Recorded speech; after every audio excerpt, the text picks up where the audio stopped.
Hello guys, good day. Lakas ng sikat ng araw. Oh. Tingnan niyo dito sa background ko guys, ang ganda. Naka-blue ng tubig. Blue na blue. Sobrang ang ganda ng kapaligiran. So ramdam mo yung summer fever talaga kasi yung tunog ng mga kuliglig. Tapos dito sa tabi ng kalsada madadaanan mo yung ganito kagandang view.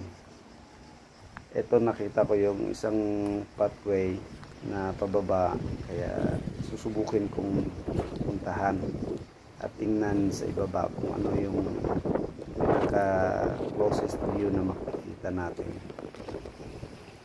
So, ganyan siya oh. Malapit siya sa port ng mga yate. Ang ganda ng kulay ng tubig, masarap maligo oh. Blue na blue. Ang tahimik ng kapaligiran. Ayan. Sarap ng simoy ng hangin. Kaya talagang hindi ko napigilan bumaba rito at kumuha ng view. Malinis ng kapaligiran. Hindi ko masyadong mga kalat. Tsaka hindi naman siya delikado puntahan natin. Napaka-dry ng kalsada. Hindi naman sa kalsada dahil daanan ng tao. Medyo mabato nga lang. Ayan. Ayan. Tsaka mapansin nyo, dry na yung mga halaman. So dito sa area na to pababa siya. So sinubukan kong tingnan sa baba. At medyo madulas kaya bumalik na rin agad ako. Ayan. Akyat na tayo dito lang yan sa tabi ng kalsada. So may isa na naman akong footwalk na nakita, sinundan ko. Ibang area naman ito. So yun, napakadelikado kasi yung mga halaman sobrang dry. Konting siklab lang ng masindihan ng mga to ay talagang sunog. Actually, about few days nagkaroon ng malaking forest fire dito sa Tanis. Pero itong area na ito ay napakasarap puntahan.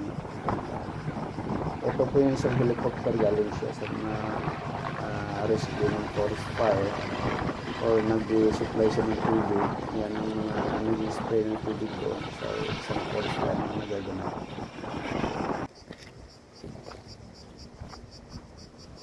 Ang ganda dito kasi hindi siya madulas. Kahit na medyo mabato siya, pero ang sarap niyang pasyalan. Lakad, nakikita ninyo yung mga dried na damo.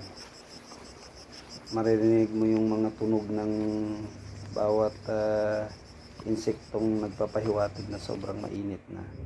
Saka dito may napansin ako doon sa dulo oh. Parang may nagbabahay. Yan. So hindi ko pinuntahan dahil medyo delikado. Yan. Baka kung sino pa yung nasa loob doon. So umalis na rin ako papunta sa trabaho. Yan, dito na ako sa trabaho guys. Magre-ready na. At yan, si Superman lumipad. Ayan. Ayun, ready na. Let's go. Thank you guys.